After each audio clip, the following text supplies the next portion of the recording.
Hey everyone, it is Wednesday, and topic number 3 with Mr. Jonathan Twomley is the death of Manhattan in New York real estate over exaggerated?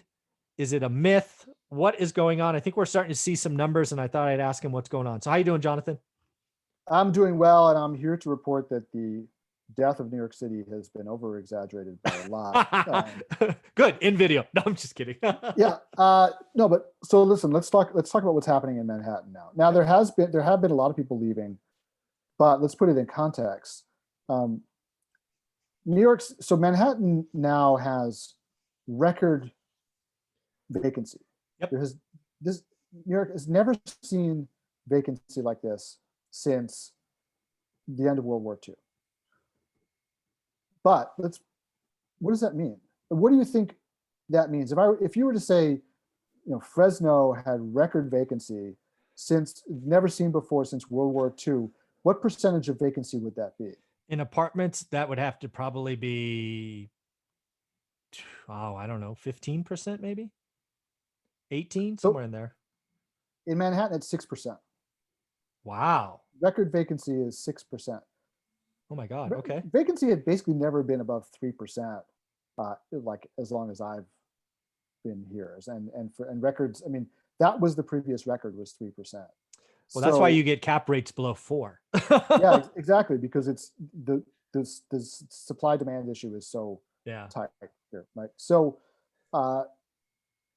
it's at 6%. So let's say 6%. That's not horrendous. Apartments have not emptied out, right? Now the vacancy rate could potentially be higher. Maybe it's not all being reported. Maybe that's the shadow inventory. The institutional stuff that gets reported better, could be. But I'll just tell you from walking around here, I'm not seeing a lot of for rent signs up. I see a couple, but it's just not like, retail has taken a hit, for no doubt, right? I mean, you walk down the street and a lot of stores have closed down, but there's not a lot of for rent signs around. There's not a lot of visible evidence of people leaving, right? Okay. And again, this is Brooklyn, so we're actually getting people from Manhattan coming here as well, right? So, but so there's that. Let's put that in context. The other thing that's happening now is that people are starting to come back to Manhattan. Why? Well, it's a lot cheaper than it was not that long ago, right? Yeah. But landlords are offering a lot of concessions, and now a lot of people who had been doubled up or tripled up or quadrupled up suddenly can afford an apartment in Manhattan. Yeah. Right? There or people who left for a while and were living with mom and dad are like, you know what, this sucks. I don't want to be living with mom and dad on Long Island. I want to, even if there's nothing open, I still want to be able to be in the city and go for a walk and get coffee around the corner from my house and not drive places. So leases are actually up 30% month over month in Manhattan because of this phenomenon. And interestingly enough, this is just anecdotal based on a couple of interviews, but with this whole trend of people who are moving to the suburbs and trying to get houses, and the price spikes in the suburbs for houses, some of those empty nesters are cashing in and saying, hey, I've always wanted to live in Manhattan. Now I'm taking my millions that I made on my house, my 5-bedroom house that I don't need anymore, and I'm going to go live in the city. So it's not, all of these trends are nuanced, right? It's not a one-way, exodus where everybody leaves. It's not everybody, doing the same thing. It's people moving within New York City. It's people moving out to the suburbs temporarily. Right? These are not necessarily permanent moves, or people going to rural areas because they just want to have some greenery, but they're riding it out. They're not moving there, right? So they're just temporarily relocating. Yeah. And we're seeing some of the people coming back now because they're tired of this is or whatever. This is an important topic for folks, because when you look for stress in the system, right? You're a real estate investor, you want to find stress because that's where opportunities are made. And if you've been following my channel for any length of time, you know I've identified New York, Las Vegas, and San Francisco as the 3 cities I want to watch. And I have long thought, and now I think I'm going to call myself right, that Manhattan is going to recover first, right? It went down the fastest because it got hit hard in the first wave, which caused a reaction and caused this kind of rush to the suburbs. If you were financially affluent, you did, and all of that. But I also think it is going to come back first. And then just to finish that thought out, I don't think Vegas has seen an ounce of pain, at least in real estate. I talked to a broker out there, Brian Lebo, once a month, and he's already let me know that November had a record price increase again. Wow. Seventh month in a row, which is asinine. So I think Vegas is in for pain in 2021, especially if we don't get help, right? They have 20% unemployment. It's just crazy. Yeah. How can you have record stuff? Is that a function of people moving from California to Las Vegas and working at jobs that are yes. It's go ahead. Yeah, so basically it's two things. First off, supply is constrained because if you were a casino worker and you owned a home, you could go into forbearance and you're not a seller. Right? So in last crises, you would have been a seller because you need to get out, you need to move or something. So that's why I'm saying that the pain in Vegas is being delayed, right? They put their fingers in the dike.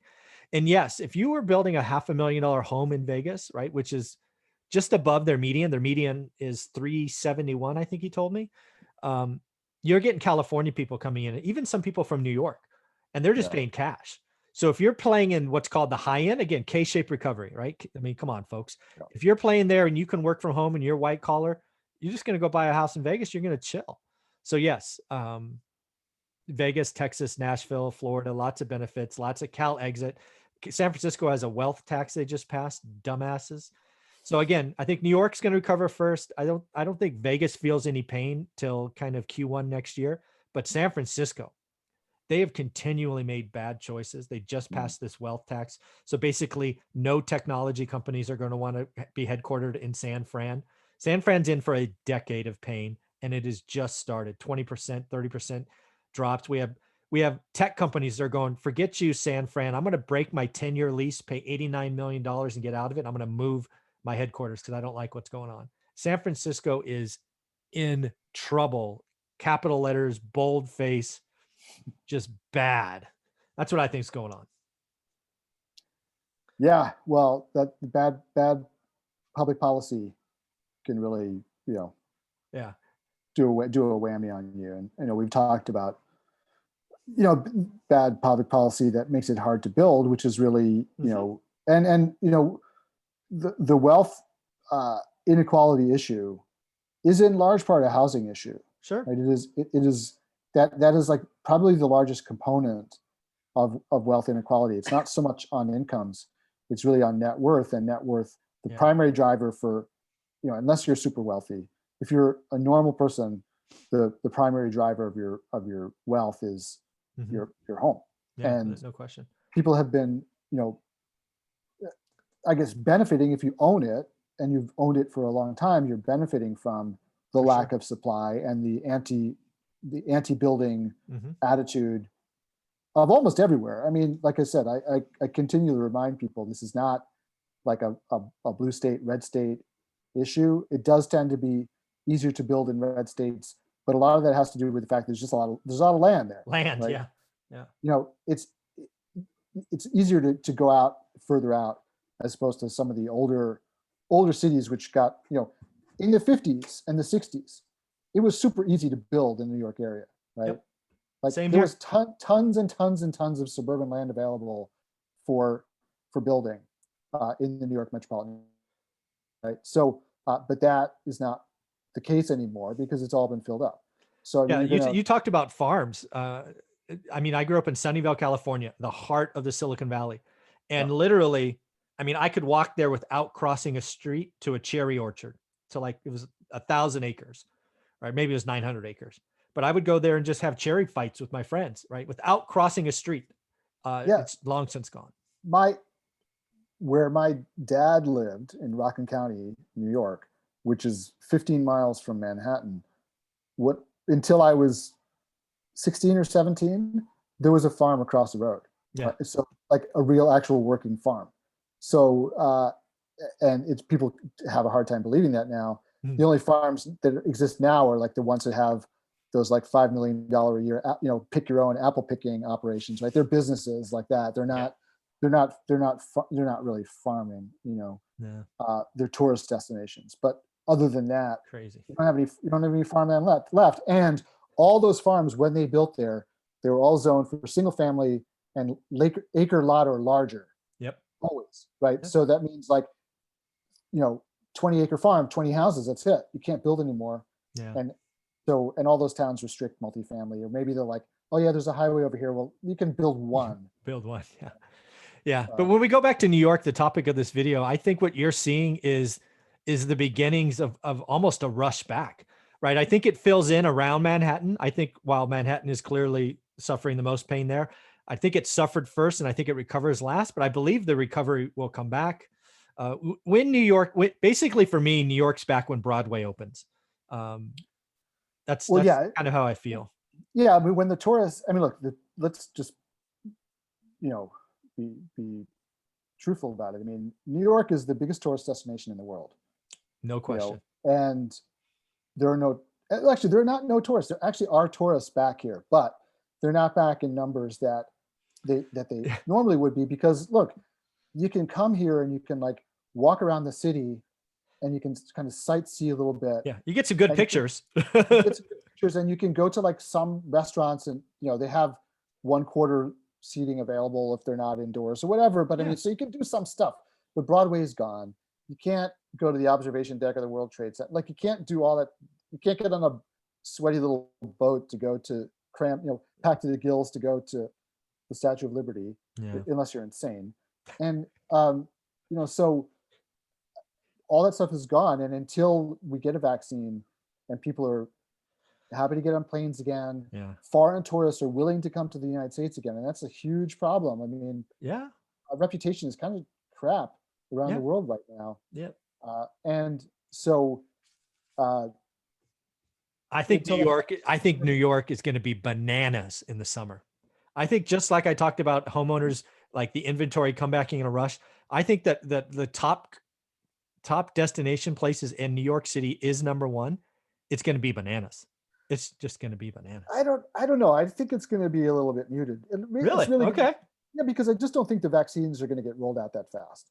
And I think that there's still going to be enough people who are like, we got the whole anti-vaxxer movement, and now we're going to have like an anti-vaxxer movement on steroids, and then all the crazies who think like the vaccine is just Bill Gates trying to inject a microchip into I think that's so funny.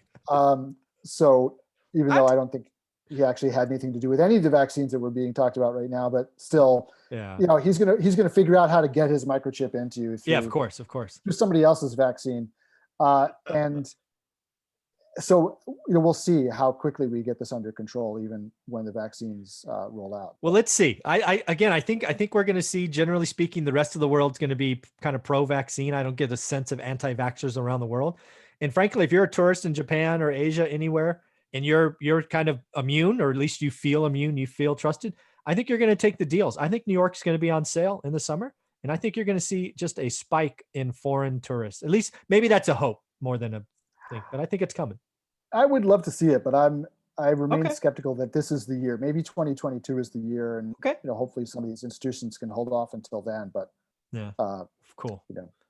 Well, thank you for this topic. It's been a great day. We kind of got depressed talking about the unemployment in episode 1. We got excited about the winners and losers in episode 2, and episode 3 is New York is coming back. There's a little disagreement between us about how fast, but that's all good. So I want to thank you for your time, Jonathan. Absolutely. It's always great fun, and I look forward to this every week, Michael. Thanks, buddy. Take care.